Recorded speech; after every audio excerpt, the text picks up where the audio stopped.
She told me her ex was just a friend now, and they only talk occasionally. Then I found a playlist on her phone called For When I Miss You. Every song was about regret. I created a playlist of my own, titled For When I Don't, and left it on her dashboard. I'm not a dramatic guy. I've never been the jealous type. I don't check phones, I don't stalk social media, and I don't ask, who was that? Every time someone texts my girlfriend, I work hard, mind my business, and all I've ever wanted is honesty. That's it. Her name was Riley. I met her when I was 33, just a few years ago. She was new to Pittsburgh, moved up from Florida to teach 6th grade. We met at a neighborhood cookout through a mutual friend, and I thought she was funny, pretty, and smart. We started talking more, then dating. Felt easy. She moved in about a year and a half into the relationship.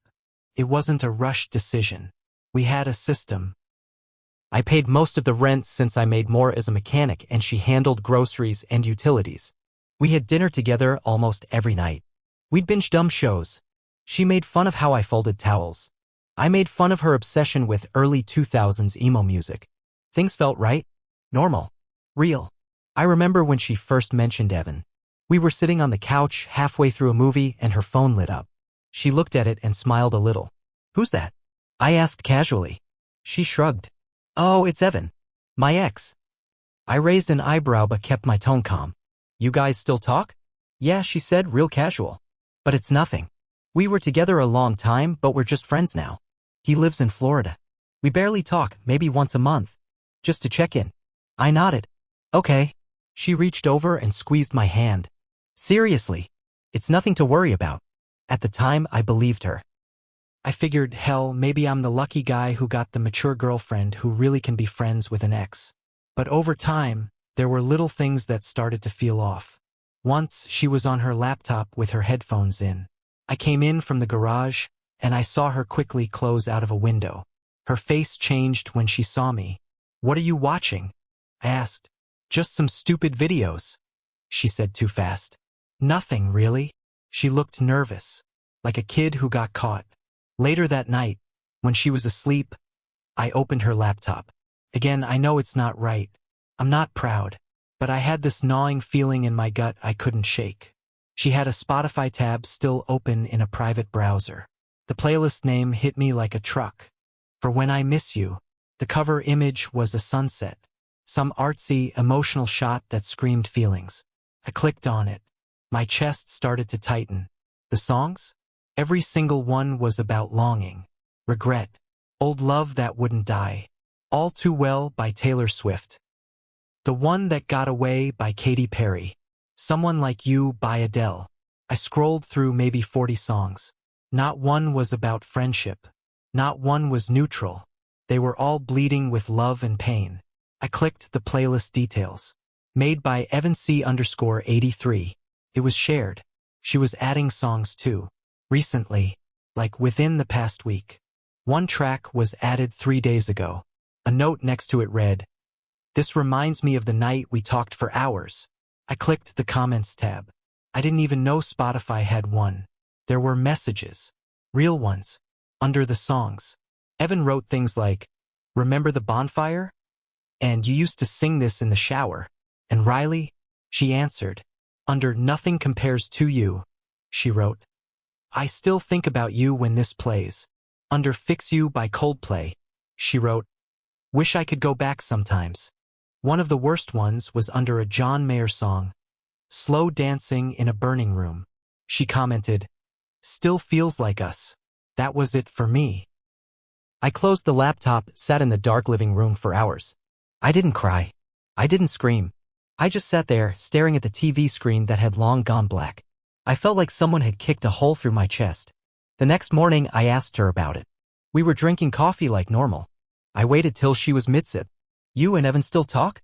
I asked calmly. She blinked. "Ha, you said before it was once in a while." "Still true." "Yeah," she said, avoiding eye contact. "Every couple of weeks, maybe? Nothing deep, right?" I stared at her. "You ever miss him?" That made her freeze for a second. Then she laughed. "What?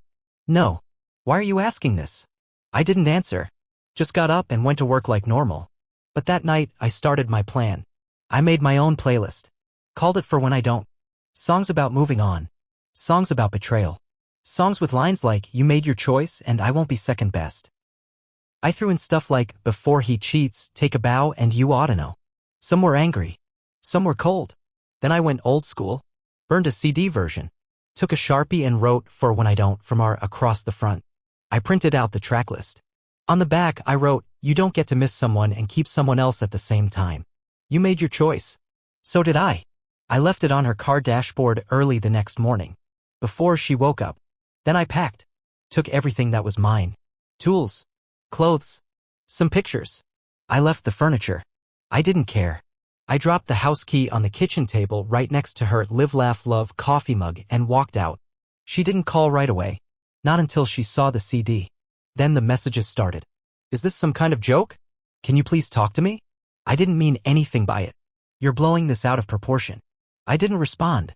I blocked her. I moved in with my brother across town for a while. Got my own place 2 months later. I haven't seen her since. But I've heard things.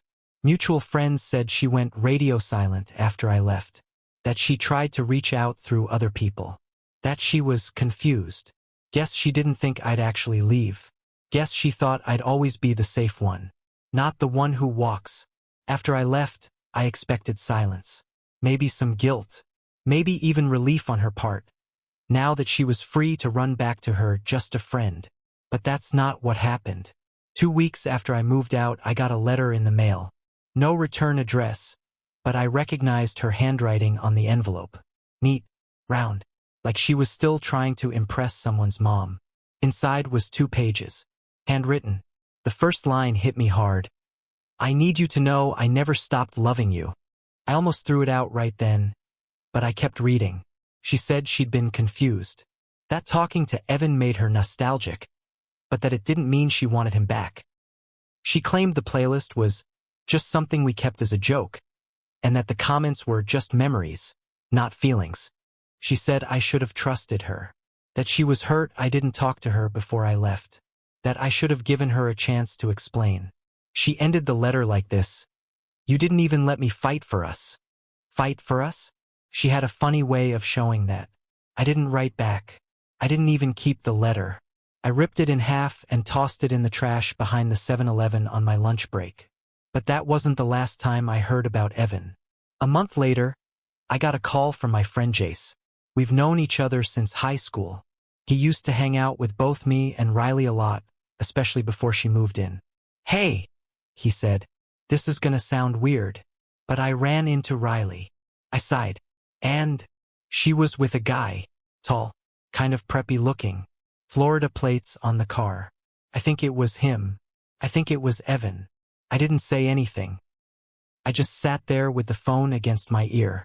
She saw me, Jace continued, looked surprised, almost guilty. They weren't holding hands or anything. But, yeah, it looked like a date. That was the first time I actually felt something since I left. It wasn't heartbreak. It was rage. Not because she was with him. That part was expected. But because she lied in that letter. Tried to gaslight me. Acted like I was the one who gave up. Meanwhile, she was already warming up to the guy she didn't want back. I didn't tell Jace much. Just thanked him and hung up. But the next day, I drove by our old place. I don't know what I was hoping for.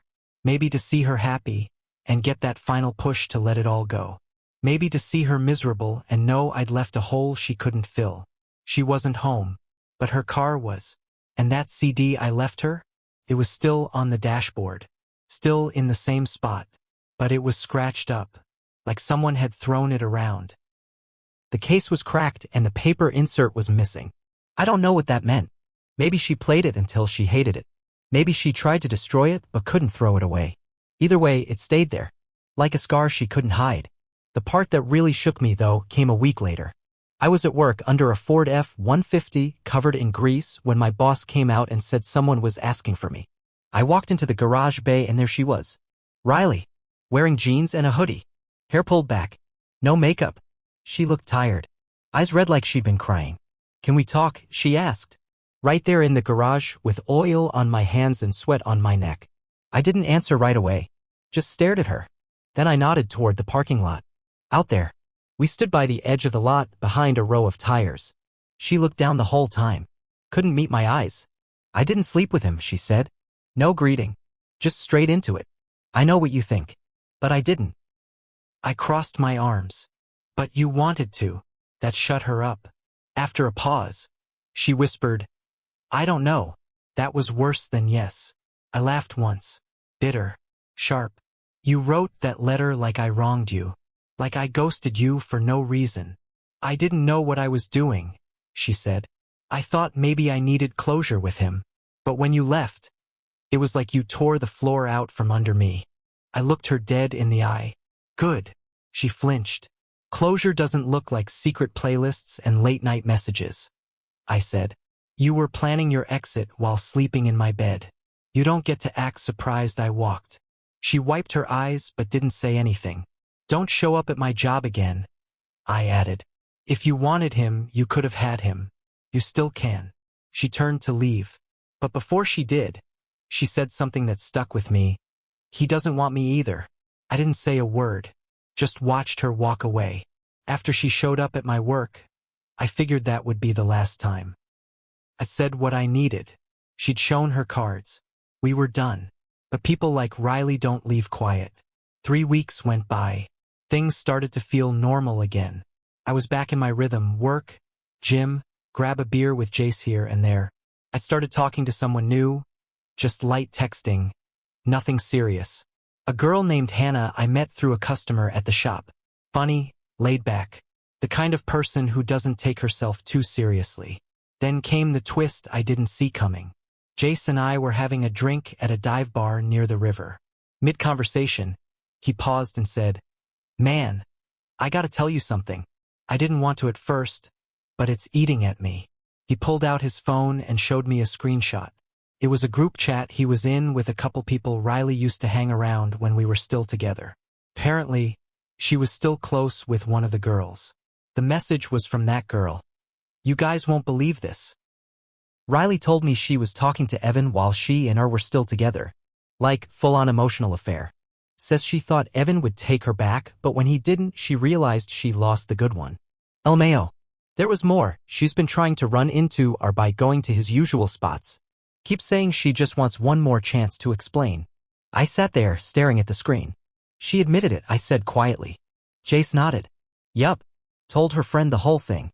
Said she was gonna try to make it right, whatever that means. I laughed, but there was no humor in it. She didn't come clean because she felt guilty. She didn't apologize when I confronted her. She doubled down, lied to my face, wrote a damn letter trying to play the victim. And now, when it blew up in her face, now she wanted to explain. It was all about control. Always had been. She didn't want me. She wanted the idea of me. The safety net. The guy who paid the rent and cooked dinner and never raised his voice. The backup plan when her emotional affair didn't go the way she imagined. I didn't respond to the drama. I didn't show up. I didn't send a message. I just made sure I stopped going to the bars I used to go to. Changed my gym. Kept things low-key. But that wasn't enough. One night, I was at home watching TV. My phone buzzed. Unknown number. At first, I ignored it. Then it buzzed again. And again. Same number. No voicemail. Just missed calls. Then a text came in. I'm outside. I just want to talk. I got up, looked out the front window, and there she was. Riley. Standing under the streetlight like a damn ghost from the past. Her car parked across the street. Arms crossed like she was cold even though it was a warm night. I opened the door but didn't step out. You need to leave. I just need 5 minutes. I shook my head. No. You don't get any more minutes. You already said everything when you were sneaking around behind my back. I didn't sleep with him. You don't get points for that. She stepped closer. He told me I wasn't what he wanted anymore. That I was chasing a memory. And he was right. I was so stupid. You weren't stupid, I said. You were selfish. Her voice cracked. I miss you. I let that hang in the air. I don't care, I said finally. You think I'm some backup you can run to when your plans fall through. But I'm not. You blew up your own life. Live in it. She didn't say anything. Just turned and walked back to her car. But here's the part that really got me. Later that week, Hannah, the girl I just started seeing, texted me something weird. Hey, did your ex message me? I froze. What? She sent a screenshot. It was Riley. Found Hannah on Instagram. Messaged her a wall of text. Told her she was dating a man who was emotionally unstable, that I had a history of control, and that she felt unsafe when she left. Pure fiction. Pure poison. That's when I realized this wasn't just regret. It was revenge. She couldn't handle being the one who got left. So she wanted to ruin what little peace I had built back. But I wasn't about to let that happen. I didn't call Riley after that message to Hannah. I didn't text. I didn't confront her. I got quiet. That's the thing people forget about quiet men. We don't scream. We don't throw fits. We just plan. First thing I did was call Hannah. Explained everything start to finish. I told her about the playlist, the messages, the CD, the visit to my job, and now this. I laid it all out. I believe you, she said. But this girl is unwell. No, I said. She's not unwell. She's just pissed that her safety net got up and walked away. Hannah blocked her. Said she'd stay out of it, but that she was there if I needed someone to talk to. That meant more than she knew. Next, I reached out to Jace. You still got those screenshots? I asked. He sent them all. Every one of Riley's messages in the group chat. Every lie she told. The part where she admitted to the emotional affair. The part where she said Evan didn't want her. The part where she bragged about trying to get me back. Then I did something I never thought I'd do. I sent them to Evan. Took a while to find him. But her old laptop still had an open tab to his Instagram. His DMs were closed, but I made a burner and tagged him in a post. Just said, "You need to see this. It's about Riley." He messaged me back within a day. "What's this about?" I sent the screenshots. All of them. With dates, names, context. Then I told him, "She told me you were just a friend. Then she lied. Then she tried to ruin my life. Just figured you deserved to know how much of a mess she made out of both of us." He didn't reply after that. But I didn't need him to. I knew what I'd done. I'd lit the bridge and walked away before the flames reached my shoes. A week later, Riley texted me from a new number. "What did you say to Evan?" He blocked me on everything, even my number. Said I played both sides. That I'm a liar. You ruined everything. I didn't answer. Then came the voicemail. 5 minutes long. Crying. Yelling. Apologizing. Accusing. She ran through every emotion she had. Rage. Guilt. Self-pity. Said I destroyed her last real connection. Said she didn't deserve this. But here's the thing. I did. I deserved to walk away clean. I deserved to live without a woman who lied with a smile and wrote love notes to someone else while sharing my bed. She wanted to play both sides. Wanted to dip her toe in the past and hold on to the future at the same time. But when I walked away, the past didn't want her either. She ended up with nothing. No Evan. No me. No audience left to clap for her little show. And me? I moved on. Not overnight. Not perfectly. But honestly, I stopped listening to angry music. Started fixing up an old Mustang in my spare time. Took Hannah out again. Didn't try to make her Riley. Just let it be simple. Real. Sometimes, when I drive past our old street, I still see her car. And sometimes, I wonder if that cracked CD is still on her dashboard. A souvenir from the day everything fell apart. A reminder that when you play games with people's hearts, eventually someone plays back. Harder. And with both hands.